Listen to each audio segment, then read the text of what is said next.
Hey, thanks for stopping by the Watercolor Methods YouTube channel. Don't forget to subscribe so you'll find out when we've got something new posted for you to watch. And maybe check out our website, watercolormethods.com, where we've got over 200 full-length, in-depth watercolor lessons and tutorials that you might like. In the meantime, let's take a look at this lesson.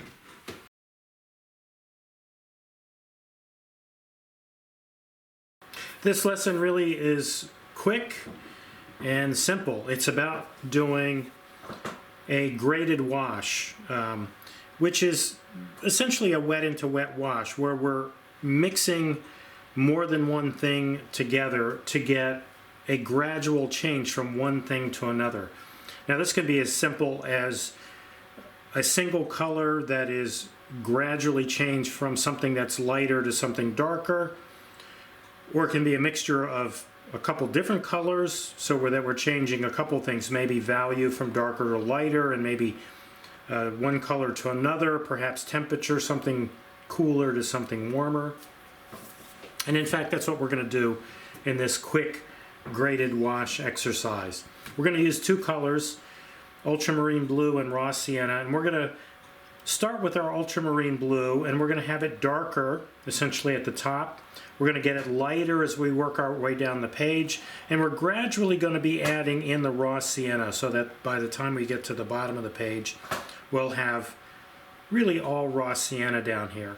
So we're going to be making two gradual changes, from darker to lighter and from cooler, that is blue, to warmer, raw sienna, which is a version of yellow.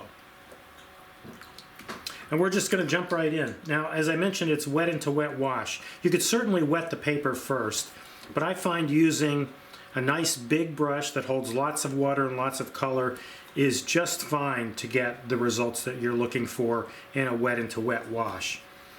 Now, another way to do this is to put the colors on with a lot of water and tilt the paper around, and you've probably seen that. But I recommend doing it this way, really getting some control with that brush, so that when you do this in a painting, you'll understand how to control the gradations, the changes in color, so that you get what you want in the painting in the right places. Alright, so let's go to the palette, pick up some of that ultramarine blue, that nice deep rich blue, and again we're going to start that at the top, dark, even maybe darker than I put that initial stroke of paint on. Get that in, add just a little bit more water to that wash, and go back in and get it to start changing into something lighter as we work our way down. I'm going to go back now and pick up some of the blue, but also some of the raw sienna, and I get those mingled together, and again keep working my way down the page. And as I work my way down, I pick up more of the raw sienna,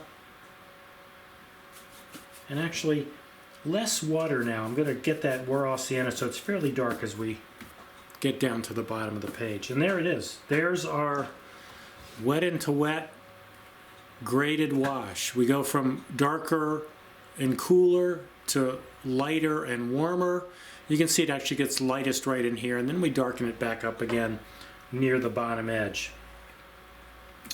If you want to keep this as a sample, make sure you pick up whatever's around the edge of the paper, especially if you've got tape on it, because it's going to bloom if you don't. And there it is. Nice, quick, simple, the best way to do it. It works. Graded washes work well in many different places in the painting, but as you can see from this, really, really excellent at creating great, beautiful looking skies in your paintings as well. So that's it. Again, nice, quick, easy, not much to it. If you didn't come out quite with the result that you wanted, just do this several times so you really get used to that action of both the paint and the water together, and get a handle on getting those gradual changes from one thing to the next.